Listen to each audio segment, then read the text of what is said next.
BB, ako yung nagbabalik para pa rin sa ating BB Time. At kanina nga ay napakinggan natin ang kwentong Friend Zone. Isang tao na hindi napigilan magkagusto sa kaibigan. O hindi naman kaya sa kakilala, pero hanggang kaibigan lang daw talaga ang kaya.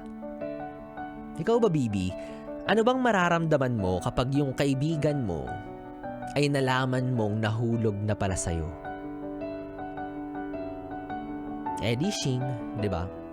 Usually, hindi naman natin sineseryoso yung mga ganyang bagay, di ba? Kasi akala natin, pinagtitripan lang tayo ng kaibigan natin. Tinitake lang natin as a joke, pero hindi natin alam na totoo na pala'y nararamdaman para sa atin. Samantalang siya na umamin, baliw na sa kakaisip kung ano na nga ba ang next step. Kung tuloy pa rin ba yung friendship ninyo, kung friendship over na ba? Kasi wala ka naman sinabi sabi mo lang sa kanya, tigilan mo nga ako pre. Anong crush mo ko, anong mahal mo ko, di tayo talo.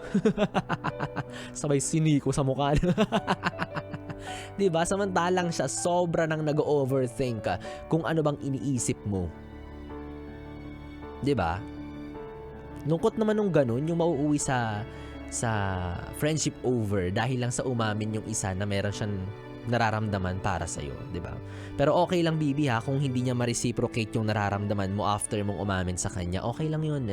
Ang mahalaga nag-try ka, ang mahalaga na confess mo, na isawalat mo ng buong buo yung nararamdaman mo doon sa tao or sa kaibigan mo, di ba? Yun naman yung mahalaga hindi mo kinimkim, hindi mo itinago ng matagal, kasi nga kaibigan mo siya. Sino pa ba ang dadamay sa'yo, di ba? Sino pa ba yung kikwentuhan mo ng mga baho mo, di ba? Siyempre, siya rin naman na kaibigan mo. At paalala lang din na na huwag ka rin magalit sa kanya kasi baka iniisip mo, hindi mo ko kaya mahalin pabalik. Eddie, don't! Baka bigla kang magganon. So, wag din ganon, di ba? Hayaan mo na.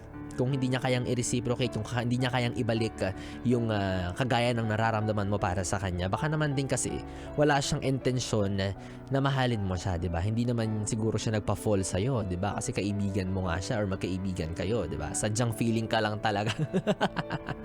Sabi mo, sweet siya sa'yo, pero nakita mo na ba kung paano niya itrato yung ibang tao sa paligid niyo? Oh, 'di ba? Binigyan mo ng motibo. Bakit? Nag-I love you na ba sa'yo? Hindi naman, 'di ba? Alam mo, Bibi, hindi sa sinisisi kita dahil sa nagmahal ka, ha. Gusto ko lang din ma-realize mo na baka nga naman din kasi masyado mong nabigyan ng meaning yung kabutihan ng kaibigan mo. Halimbawa, kung binigyan ka niya ng isang bulaklak, malay mo ba, 'di ba? Malay mo dun sa iba ang binigay niya bouquet, sa'yo isa lang. Pero nag-assume ka ng bonggacious, di ba? Kung binigyan ka niya ng flat tops na chocolate, malay mo may iba rin siyang pinagbigyan pero Toblerone. There is always something special na ibinibigay niya sa iba kumpara sa'yo, di ba? So let's utilize the benefit of the doubt. Baka, again, baka nga, ganyan lang talaga siya. Diba? Kung ideal man siya sa paningin mo, wala tayong magagawa. Ganyan ka maka-appreciate Kung siya yung standard mo, then go. Pero wag kang aabot dun sa point na i-claim mong gusto ka rin niya. And most importantly, do not force someone to love you back. You will never win. Dahil dyan, ituturo ko sa iyo ang theory of delusion. Sa mga delulo dyan, makinig kayo. Ito na. Makinig ka, ha, para sa'yo to, delulu. Grabe naman si Kuya Joshua makatutok sa mukha ko nung sinabi ko yung word na delulu. Hindi naman ako delulu. Depende lang sa tao. So first, assumption. Yan. Assumption kapag feeling mo may gusto siya sa'yo. Feeling mo lang yon, ha. At hypothesis kapag pinaramdam niya na sa'yo na gusto ka rin niya. Yan, hypothesis yan. At theory, kapag umamin siyang may nararamdaman din siya sa'yo. At lo naman, kapag gumawa na siya ng paraan para maging kayo. Kaya hanggat nasa level ka pa lang ng assumption at hypothesis, sinasabi ko sa'yo, ikalma mo yung ano mo.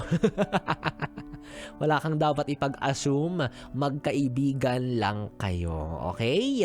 Anyways, 3 oras na bibitayan mga ating pinagsamahan. Ewan ko na lang kung nabitin ka pa dyan. Pero pwede pa rin naman nating ituloy ang kwentuhan, kulitan at lambingan sa aking social media platforms sa Facebook, Instagram at TikTok. I-search at i-follow niyo lamang po DJ Biboy, DJ B-I-B-O-Y, B-I-B-O. Yung nakatabi mula alas 9 hanggang alas 12 para sa ating BB Time. Ako pa rin to, ang BB mo sa radyo, DJ Biboy Bibo. Ituloy mo na ang sentimo sa Awiting Hiling by Mark Carpio. Hatid sa iyo ng istasyong huntahan ng mga young and fresh. Ang 101.1, yes, the best. Good night, BB!